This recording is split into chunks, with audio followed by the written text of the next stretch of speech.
Hey, good morning and welcome to Euronurse. I'm your host, Vic Senese. Welcome to the show and, like and subscribe.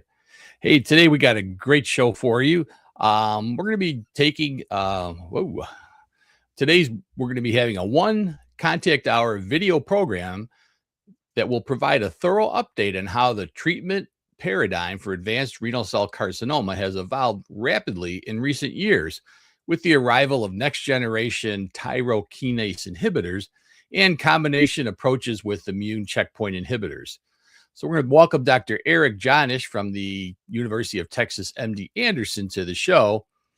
But remember now, to get your one contact hour, some people have had some questions about that. So I got a little video here together. I'm going to show you real quick here on how you manage to get that one contact hour. Hang on one second.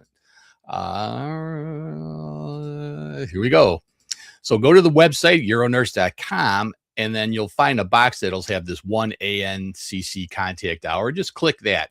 It's going to bring you over to the My CME program. You'll have to look through and then just kind of fast forward through the movies, because I put these all together to make it more cohesive and easier to watch. And in order to get to the test, you got to go through them. You'll have to answer some questions in between as we get to these things here, as going through them. So really quick, you go through, you get to the next box, and then eventually you're going to get to the final one. Like I said, it was broken up into lots of little pieces. This, I think, is the last one. And that'll bring you, and you answer those questions as you're going through. That'll bring you to the post-assessment box, and then you click on that. And then once you get to there, you'll take your assessment test. It'll show you how to get your CE real easily. So hope you enjoy this program, and I'll talk to you when we finish up for some information about what's coming up next week. So let's get rolling right now. I'm Dr. Eric Jonasch. I'm professor of medicine at UT MD Anderson Cancer Center. And today we're going to talk about optimizing care of veterans with advanced renal cell carcinoma, maximizing the potential of immunotherapy and targeted agents. At the conclusion of this activity, participants should be able to compare and contrast the efficacy and safety of first-line immunotherapy and immunotherapy targeted therapy combination regimens for advanced renal cell carcinoma. They should be able to assess the clinical benefit of emerging treatment options for patients with advanced renal cell carcinoma who have progressed on prior immunotherapy and/or targeted therapy. They should be able to integrate clinically beneficial therapeutic approaches into treatment plans for patients with advanced renal cell carcinomas within the Veterans Health Administration healthcare system. And they should differentiate between adverse events associated with immunotherapy and targeted therapy and create tailored management approaches that are appropriate for patients with advanced renal cell carcinomas within the VHA healthcare system. All right, so let's start now with incidence rates and risk factors of renal cell carcinoma among veterans. This disease seems to be increasing across the population and also seems to be increasing in the military population. We don't fully understand why this increase is occurring, but there are some veteran-specific risk factors that include high exposure to occupational hazards, tobacco and alcohol use, obesity, and other high comorbidity burdens. There are some oncology program resources available that are on the VA NOP website, and you can see them here. The Clinical Oncology Pathways U.S. Department of Veteran Affairs has a number of diseases that may be caused by military service or are assumed to be caused by military service. And this is because of the unique circumstances of veterans' military service. And if it's diagnosed in a veteran within a certain group, they can be awarded disability compensation. And renal cell carcinoma is included in this designation. Here's the pathway that's in the VA system. You can see here, individuals with stage 4 relapsed clear cell renal cell carcinoma should undergo multidisciplinary discussion. If they're a candidate for cytoreductive nephrectomy, that intervention can be performed. If it doesn't seem to be appropriate, the question then is, are they intermediate or poor risk? If they are, then you will think about either pembrolizumab and axitinib or ipilimumab nivolumab. If they are not poor risk, you would think of pembrolizumab and axitinib. And if they progress after first-line therapy, cabozantinib is the favored choice. Obviously, there is a number of other options and a number of other different ways of looking at this, but this is the pathway that's available through the VA Oncology Clinical Pathways resource. So let's talk about risk stratification and molecular characterization. The images on the left are from a paper that was originally published in the early 2000s. And here we have clear cell, papillary, used to be called papillary type 1 and papillary type 2, and chromophobe renal cell carcinoma. Now we don't designate papillary as type 1 or type 2 because there's actually a number of different papillary subtypes. Low grade or high grade probably be more appropriate. And what this also shows is that there are some germline mutations that are associated with syndromes that include some of these cancer types. VHL disease is strongly associated with multifocal bilateral renal cell carcinomas of the clear cell histology. Hereditary papillary renal cell carcinoma syndrome is associated with tumors that have papillary histology and is associated with a germline mutation in the MET gene. Individuals who have HLRCC will have a germline mutation in the fumarate hydratase or FH gene and will develop high-grade solitary papillary renal cell carcinomas that can grow very rapidly. And individuals with Birt-Hogg-Dubé will have germline mutations in folliculin, and amongst other tumors in their kidneys, they can develop chromophobe renal cell carcinoma. What I have on the right is the WHO classification for renal cell carcinomas. And we can see here now there's quite a few subtypes. And these are broken into clear cell, papillary, collecting duct, other, and also now molecularly defined renal cell carcinomas. The renal cell carcinoma is a little bit behind other diseases like lung cancer and breast cancer in terms of molecular subclassification. In 2025, these molecular subclassifications aren't necessarily associated with specific therapy types. I'm hoping that's going to change in the next 5 to 10 years. But you can see here, for example, on the bottom right, we have the TFA3 and TFAB translocation renal cell carcinomas. We have, as mentioned before, the FH or fumarate hydratase deficient renal cell carcinomas, succinate dehydrogenase deficient renal cell carcinomas, ALK rearranged, and also SMARCB1 deficient. And these are often medullary renal cell carcinomas. Our particular interest in the military population. This often occurs in individuals' sickle cell trait, often African American, and in athletes because the high exercise load can be associated with some hypoxia, particularly in the right kidney. For advanced renal cell carcinoma, we have several prognostic models. The oldest is the MSKCC prognostic model. We have 5 features that we can see in the box. And if you have none of these features in individuals who received interferon, they had the best survival. And then you can see that the survival goes down as a function of an increasing number of these, with poorest individuals having 3 or more of these risk factors. The IMDC criteria are pretty similar to the MSKCC, but this model was trained on individuals receiving TKIs in the late 2000s. And we can see here a nice separation between favorable, intermediate, and poor risk. And in 2025, this is still probably biologically relevant and important. We know that those individuals with favorable risk behave differently than those with intermediate and poor risk. But as we're going to see in a couple of slides, the treatment doesn't seem to be that different at this point in time, although that may change. There are a couple of criteria for therapy decisions that go beyond tumor biology. The age of the patient, their occupation. Socioeconomic status, I don't like that one, but still it certainly has an impact in terms of whether or not individuals are able to travel, are able to spend time in a particular area.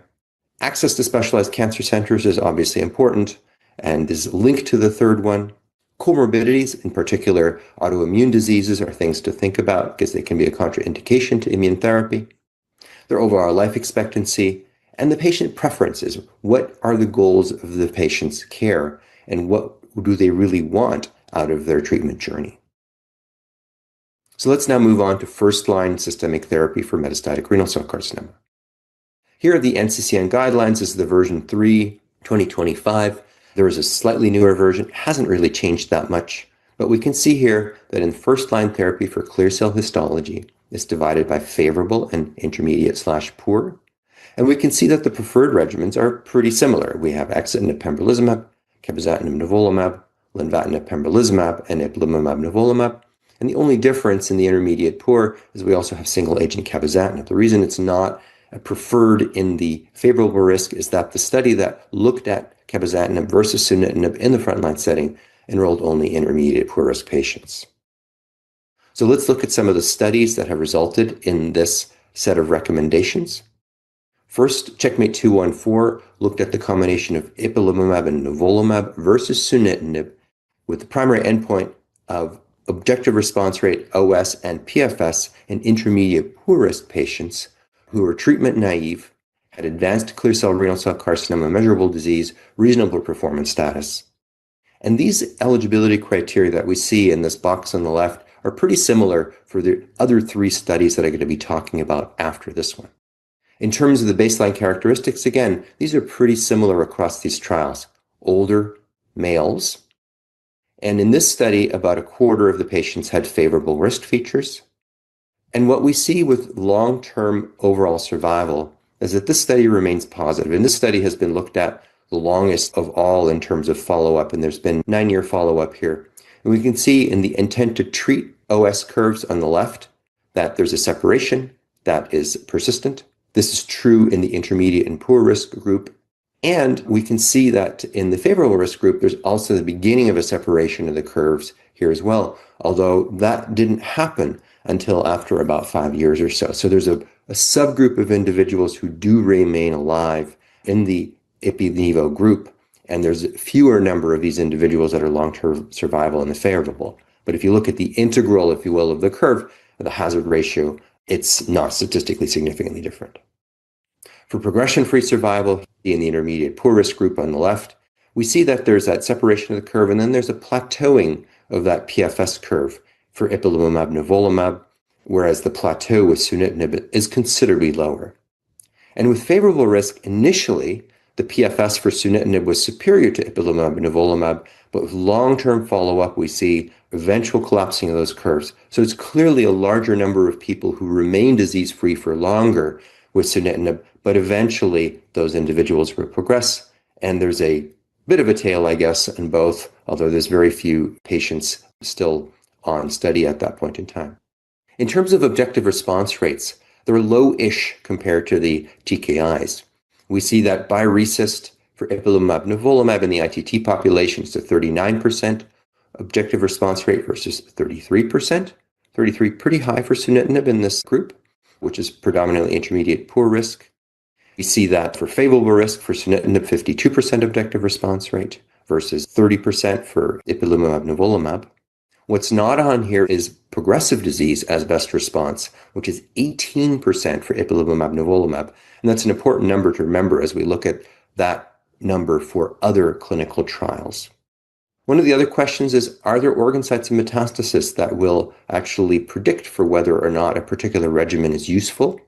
And here we can see lung, liver, and bone metastases. I'll draw your attention to the hazard ratios for progression-free survival, the second from bottom row. We see that for lung, the hazard ratio is 0.77 in favor, obviously, of ipi-nivo, which is statistically significant. Obviously, these trials are not powered for this, and you can see there's a fairly large number there.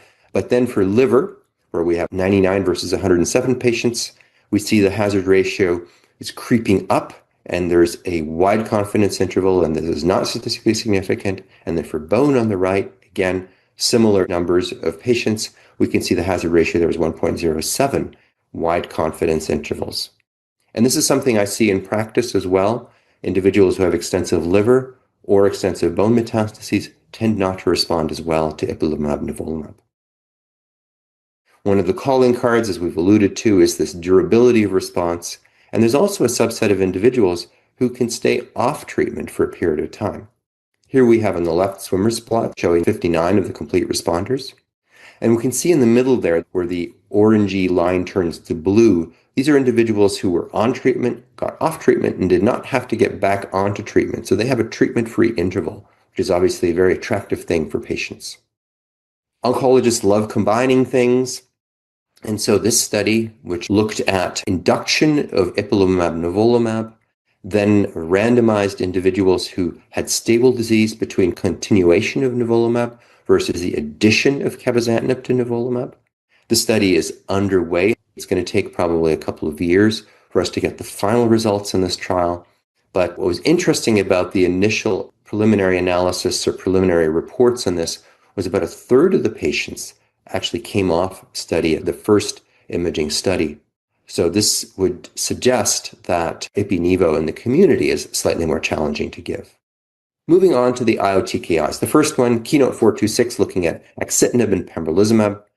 Very similar eligibility criteria. The primary endpoints here, OS and PFS, but in all patients, not just the intermediate and poor risk group.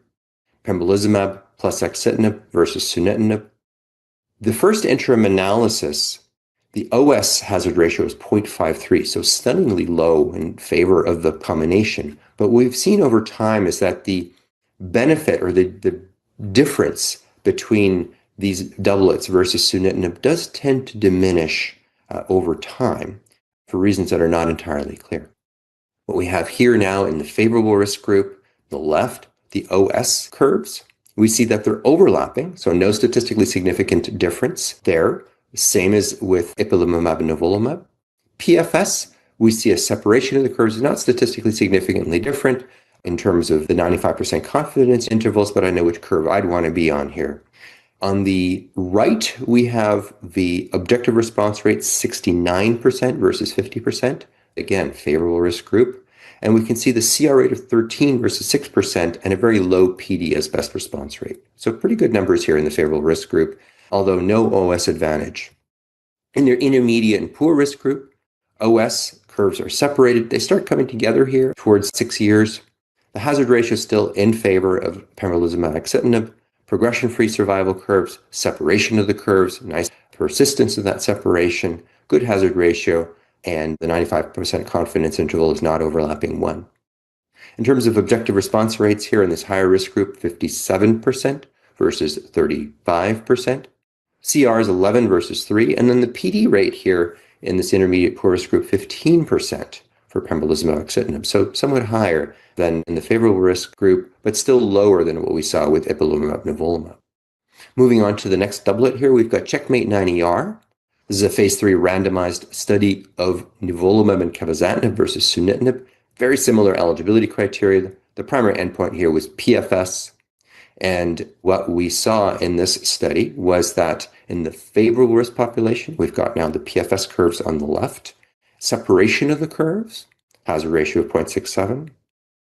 OS, no difference. So 3 out of 3 now, where there was no OS advantage in the favorable risk group. In terms of objective response rates on the right, we can see that there's a high CR rate with nivo-cabo, very low PD as best response in this favorable risk group, an objective response rate of 66 versus 43%. One of the other things here to see is that the objective response rates are different in these different studies. It just shows that patient populations vary a little bit from trial to trial. In the intermediate and poor risk group here, we have progression-free survival on the left, statistically significantly different with a hazard ratio of 0.56, and the OS 0.74, statistically significant. Objective response rate in this high risk group of 53% versus 23%, and the PD as best response 7.6 versus 17%. So a pretty low PD as best response even in this high risk group. What about organ metastases and response? Here we look at liver, bone, and lung, very similar to Checkmate 214. Let's focus on the PFS, 0.55 for liver, 0.43 for bone, and 0.56 for lung. So at least from a PFS perspective, and as you look below from an OS perspective, definitely the doublet is doing better in these high-risk groups, liver and bone, compared to, for example, Checkmate 214. Last of these doublets, the CLEAR study looked at lenvatinib plus pembrolizumab versus sunitinib. There was a lenvatinib everolimus arm as well, which did not meet its primary endpoints. Very similar eligibility criteria. Again here, just as a reminder, advanced clear cell renal cell carcinoma treatment naive. Primary endpoint of PFS with the secondary endpoints of the usual expected ones. Here we saw a PFS of 24 months compared to 9.2 months for sunitinib. We saw an objective response rate of 71% versus 37%. And a PD as best response of around 5%. But the overall survival is seen numerically not different, although the shape of the curves results in a hazard ratio of 0.79.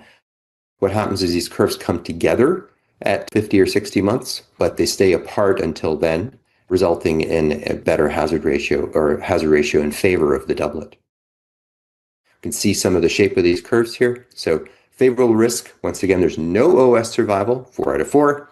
In intermediate and poor risk group, we see the separation of the curves and them coming together for reasons that are not entirely clear. But clearly, there's a larger number of people alive over time if they receive Len/Pembro versus sunitinib. In the progression-free survival curves, wide separation. We can see here definitely better for Len/Pembro compared to sunitinib, whether this is favorable on the left or intermediate poor on the right. A little bit of a disconnect between these PFS curves and the OS curves, and we don't have a clear explanation as to why. What we do have is clear evidence that if individuals have bone, CNS, renal, liver, lung, or lymph node subsites of metastases, the hazard ratios are in favor of the lenvatinib-pembrolizumab combination over sunitinib in each of these categories, with hazard ratios of 0.4 for bone, 0.47 for CNS, 0.65 for kidney, 0.52 for liver, 0.48 for lung, and 0.63 for lymph nodes. So very strongly in favor of the doublet. Once again, favorable risk populations, no OS survival in any of these groups. And then a couple of sort of cross-trial comparisons. We can see the hazard ratio for overall survival in each of these is positive. You can see it varies between 0.72 and 0.84, but all statistically significant. And also primary PD. So if you start a patient on therapy, what's the likelihood at the first scan that they've progressed? See, this is highest for CheckMate 214, 18%. And you can see for Cabo-Nivo, 6%, Len/Pem, 5%, and for Axi-Pembro, 11%. There's a number of ongoing trials asking various questions. For example, should we be doing cytoreductive nephrectomy in the IO era? The PROBE study will be asking that question. We mentioned the Pedigree study, whether or not we should be adding Cabo to patients with stable disease on nivolumab after ipi/nivo induction. SBRT, stereotactic body radiosurgery, is becoming increasingly used in patients with advanced renal cell carcinoma, and the Samurai study is looking at whether or not we should be adding this in. Belzutifan, which we're going to be talking about some more, is being looked at in combination in the frontline setting in LIGHTSPARK-12, together with TKIs in LIGHTSPARK-3. And then the Cosmic 313 study was a study that looked at adding cabozantinib to ipilimumab-nivolumab, although the PFS was slightly higher in the experimental arm, the toxicities were unfavorable, and the overall survival was not different. So in summary for frontline therapy, are combination regimens better? Well, we do see from a perspective of OS, all of the studies were statistically significantly better with the doublet compared to sunitinib. We did see that there is higher objective response rates in general, higher progression-free survivals in the combination arms compared to sunitinib.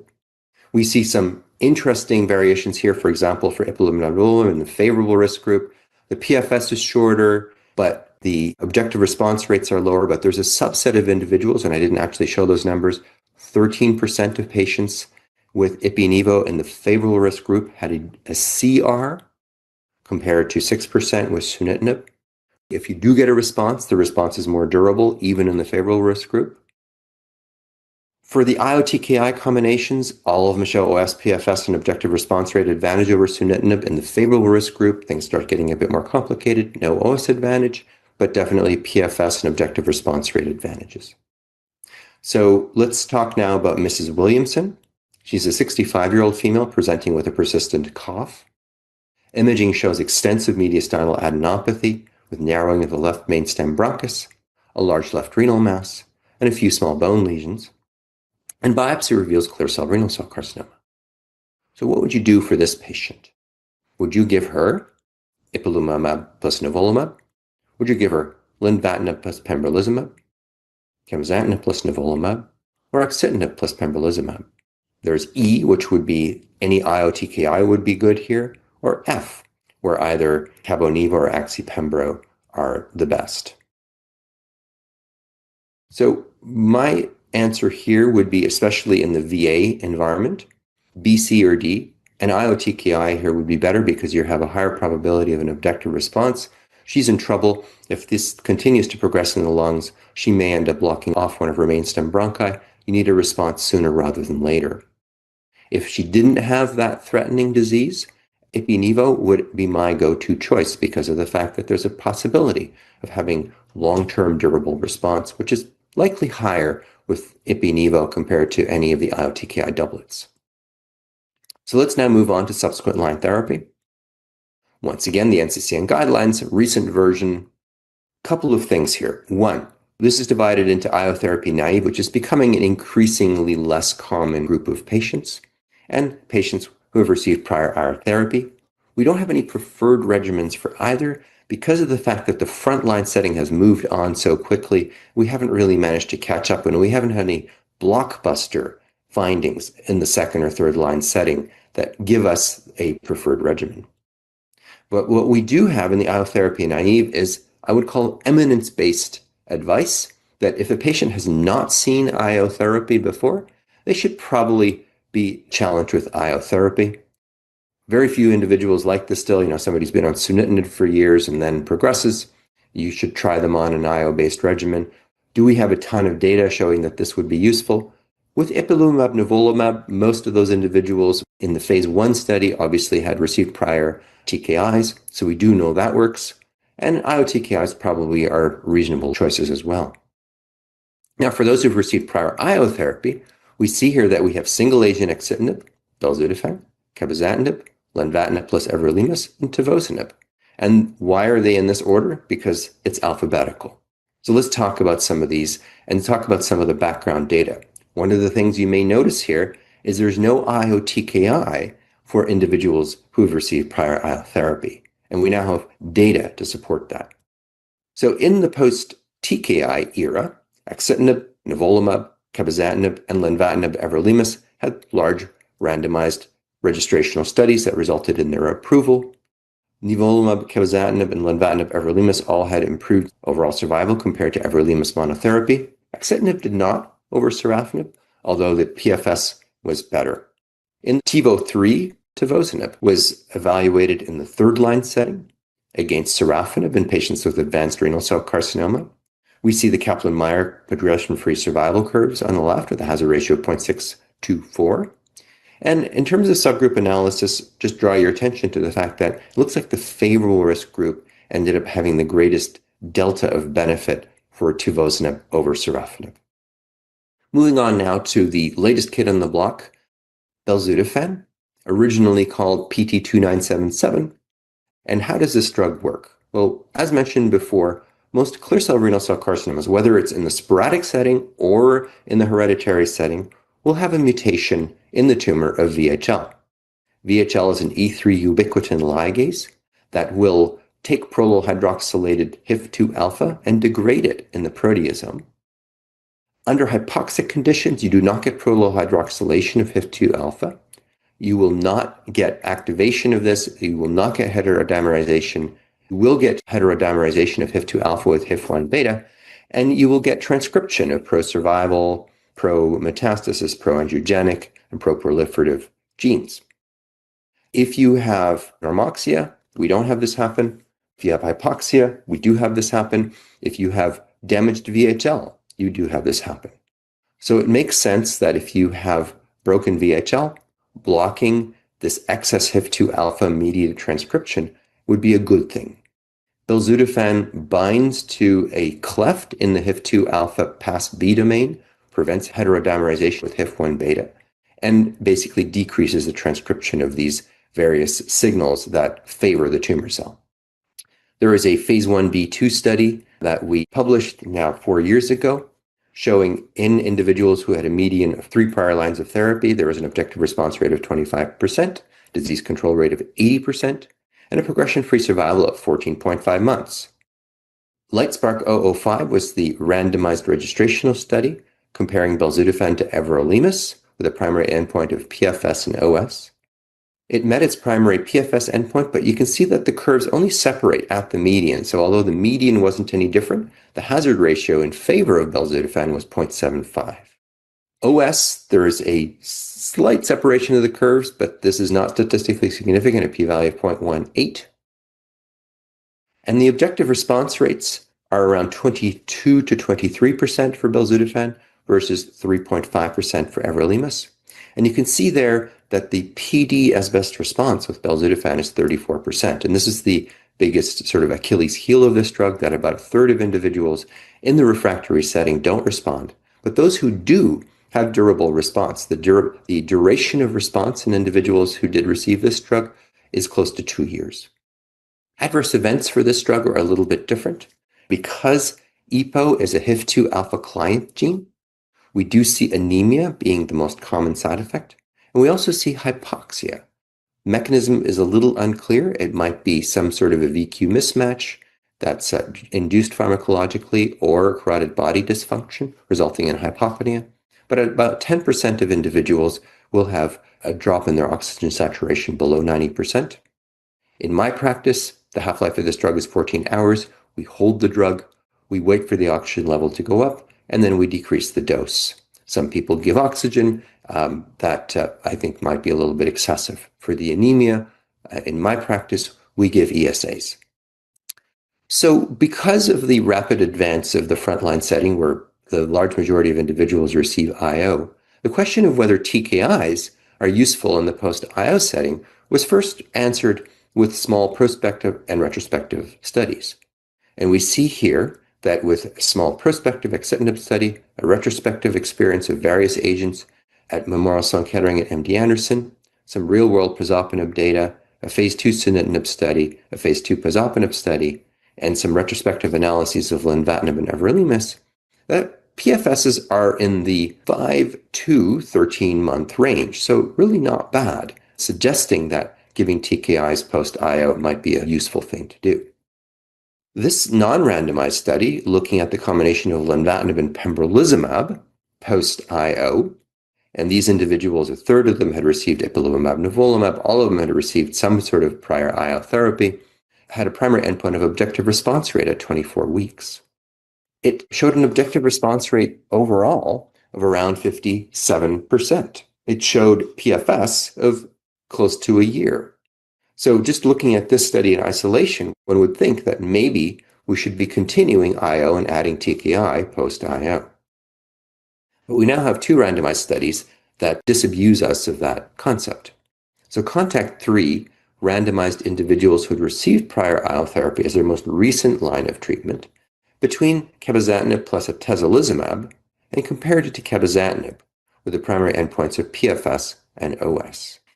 There was no statistically significant difference between the 2 arms. We can see here the Kaplan-Meier curves. And one of the other things that's really important here is that the PFS for cabo monotherapy was 10.8 months. So it's pretty good.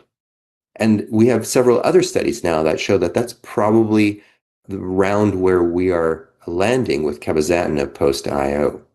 Now we have TiNivo 2, which is a randomized study of tivozanib plus nivolumab versus tivozanib for individuals who had received prior therapy with IO. In this study, there's a slight difference, is that you didn't have to have received prior IO as your most recent line of therapy. And this study randomized individuals between tivozanib and nivolumab versus tivozanib. Note that the tivozanib dose in the doublet arm is slightly lower per the FDA, and the primary endpoint was progression-free survival. Baseline demographics, very typical for this population, older, predominantly male. No difference in progression-free survival. We see here the orange TiNivo line actually kind of lagging slightly below the tivozanib line with a 7.4 versus 5.7 month median progression-free survival. If patients were strictly second line, we see here, once again, no difference in the PFS for tivozanib, kind of approaching that of what we saw with cabozantinib of 9.2 months. In third line setting, once again, no difference here in the progression-free survival. If immune checkpoint inhibition was the most recent therapy, once again, no difference. And if a non-immune checkpoint inhibitor was the most recent therapy, once again, no difference. So now we have 2 studies, large enough, randomized, showing that adding IO to TKI post-IO, for whatever reason, does not seem to be associated with a better progression-free survival. There are a number of ongoing studies asking a variety of different questions. First of all, should we be adding a TKI to belzutifan? And this study had 2 cohorts, a treatment-naive cohort and a prior immunotherapy-treated plus targeted therapy-treated group. The group that received prior IO and TKI had a PFS of around 13.5 months. The group 1, which was treatment naive, was predominantly favorable risk and had a PFS of 30 months and an objective response rate of 70%. So very provocative and raises the question of whether we should be moving belzutifan further up in our treatment algorithms. This study looked at belzutifan plus lenvatinib versus cabozantinib with primary endpoints of PFS and OS, LIGHTSPARK 11. This completed accrual quite some time ago. As you can see, the N is quite large, and we're anxiously awaiting the results. So for patients who have received prior IO therapy, seeking second-line therapy, TKIs are probably the most appropriate. For individuals who are IO naive, although we lack data, I think it makes sense to challenge them with an IO-containing doublet. In third line, based on registrational data, belzutifan and tivozanib have demonstrated superiority over their comparators. And we clearly need more data in this space. So let's move on to our second case, Mr. Johnson. He's a 63-year-old male diagnosed with metastatic clear cell renal cell carcinoma after presenting with gross hematuria. He's found to have pulmonary lesions and mediastinal adenopathy. He undergoes biopsy, revealing clear cell renal cell carcinoma. He receives ipilimumab, nivolumab. He gets stable disease, but unfortunately, after about a year, starts developing progressive disease and a small bone lesion. So for this patient, what would you do? Would you give him cabozantinib? Would you give him cabo-nivo? Do you give him lenva-pembro? Are either B or C good choices, or none of the above? So based on the data that I showed, cabozantinib here I think would be a very good choice. A PFS likely in the 10-month range, reasonable objective response rates, a reasonable tolerability. We have good data now suggesting that continuing checkpoint blockade is not helpful. He starts on cabozantinib. He develops diarrhea and hand-foot syndrome, and dose reduces to 40 milligrams by mouth per day with good quality of life. Gets a partial response. After a bit more than a year, new lesions arise in the lungs and mediastinum. At this point in time, how would you treat this patient? Would you give him A, tivozanib, B, belzutifan, C, everolimus? Choice D, tivozanib or belzutifan. Choice E, A and C, tivozanib or everolimus. So in this situation, I think both tivozanib and belzutifan are reasonable options. Really depends on how the patient has done with regards to TKI side effects, whether they would like to have a slightly different MOA and availability. Lastly, let's talk about toxicity management. So there are a number of adverse events associated with TKIs.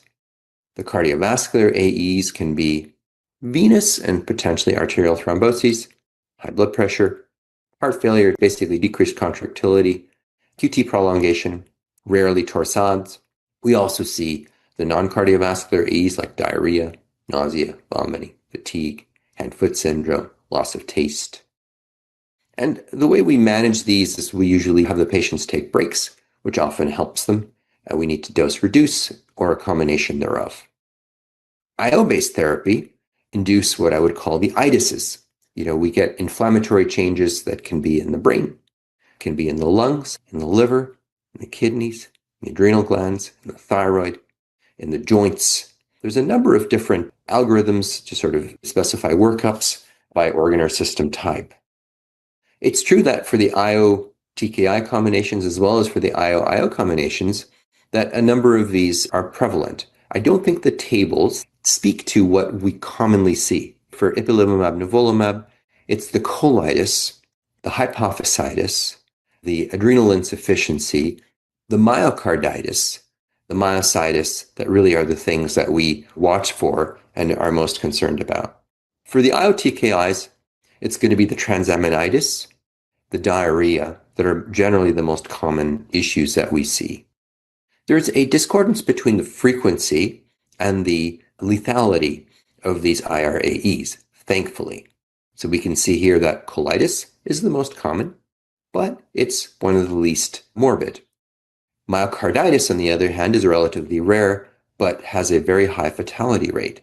Part of this is because of the severity of the symptoms. It's also partly because we as practitioners have issues sometimes in identifying them and managing them and intervening in an appropriate manner. Another thing that is interesting is that it looks like IRAEs if they do happen, although we obviously need to manage and control them, are associated probably with longer survival, maybe due to the fact that those individuals have a more active immune system. So although we don't celebrate when we see these side effects, we can be reassured by the fact that it might be associated with better long-term outcome, provided we manage the toxicities appropriately. In general, if you have a grade 1 to 2 toxicity and you're thinking about it being perhaps IO or TKI related, holding the TKI if the patient's on an IO TKI, maybe skipping a dose of nivolumab if the patient is on nivolumab is a reasonable thing to do here. Sometimes you might need steroids if patients, for example, have joint symptoms and things like that. But it's the grade 3 to 4 where you're going to be holding. The patients might require hospitalization. If you're quite concerned it's an IRAE, they might require high-dose steroids, and you might need to start consulting specialists, for example, in cardiac or lung or kidney or GI. So let's talk about Ms. Holloway. She's a 47-year-old female who started on ipilimumab plus nivolumab. 5 weeks into treatment, she develops worsening fatigue, malaise, and starts feeling a little bit lightheaded on standing. Clinical evaluation reveals a blood pressure of 85/58 and a regular heart rate. So what would you do for this patient?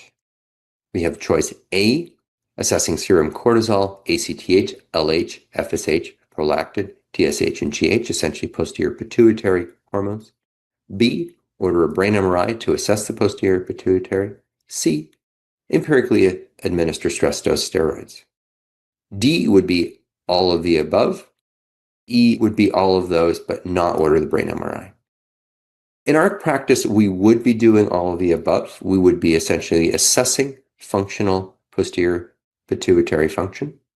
The brain MRI demonstrates the presence or absence of inflammation versus some other mass effect on the posterior pituitary, and administering stress dose steroids. One could make an argument that the brain MRI is not absolutely necessary here because you've identified the functional defect, but perhaps knowing that this is not due to some sort of a tumor in that area may be helpful. So in summary, risk stratification and other patient and disease-specific factors should be used to individualize therapies for patients with advanced or metastatic renal cell carcinoma. We didn't really talk about non-clear cell renal cell carcinomas, but looking at histology, looking at risk stratification, looking at the comorbidities, and finding out what the patient preferences are really important to help make the best choice, especially in the frontline setting.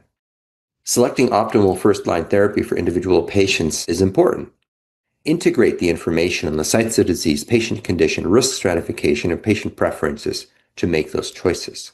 In the second and later line treatment, we should not continue IO based on our current evidence, but there's a number of different options that are definitely helpful that can prolong progression-free survival, can prolong overall survival, and improve the quality of life of our patients. And we should monitor and mitigate adverse events associated with IO-based combination strategies, recognizing that similar toxicities might be caused by different things. We didn't talk about it, but for example, if the patient develops diarrhea and it's gradually increasing diarrhea and they're on IO TKI, maybe holding the TKI for a couple of days and seeing whether or not that helps is a reasonable first step as opposed to stopping everything. So I'd like to end there. Thank you so much for your attention. I hope this was helpful, and good luck with your treatment of patients with advanced renal cell carcinoma. Well, there you go. So that was pretty interesting. For those of you that have been out there and in practice as long as I have, interesting. There wasn't really much you could give patients outside of a radical nephrectomy for treating renal cell carcinoma. If you got it early enough, they were cured. If you didn't, they probably didn't survive. A lot of promise with these new drugs. So I thought this would be a good one to focus on for today. So again, remember to go into the website, euronurse.com. It will be moved down after this show finishes. It'll actually go into the past episodes. So you'll see it down on the bottom of the past episodes, or down lower in the course, because the newest episode will be up on the top. But anyway, that box will still be there, the yellow box. Click it, like I gave you that little preview on how to get through to take the test. In Illinois, our licenses renew this May, I believe. So you always need to have those contact hours to renew your license. So I'm getting ready to renew mine when it's available. But with UroNurse, I got a lot of free contact hours to take care of all the requirements that I need. So hopefully it'll help you guys out. So let's take a look at what's coming on next week. Dive deep into the evolving world of urothelial carcinoma treatment in this must-watch discussion hosted by Vic Senese of UroNurse. Join renowned experts Jason Hafron, MD, and Shilpa Gupta, MD, as they explore refining treatment strategies for advanced and metastatic urothelial carcinoma. This is a 1-hour CME credited program. Join us on February 7th at 9 a.m. Central Time to learn more. Yeah, so again, next week we'll have another CME option for you available. Get your credits. Again, I thought I'd throw a few of these together because I know with renewals coming up, it's helpful to have those free contact hours. And we got some other great stuff happening later on in the month. We're going to be joined by the president of Sabuna to talk about what's new about being certified. You're not certified yet? Why aren't you? Get certified. So join us to learn more about that. And this is a great one. For those of you that have been with the show for a long time, you may remember Dr. John Lynn, who used to be with the show early on. He's going to be doing a presentation on terps. He's the terp king, and he's going to talk about that. So we'll have John Lynn back on the show. So be sure to join us every week to learn more on UroNurse, and we'll see everybody next week. So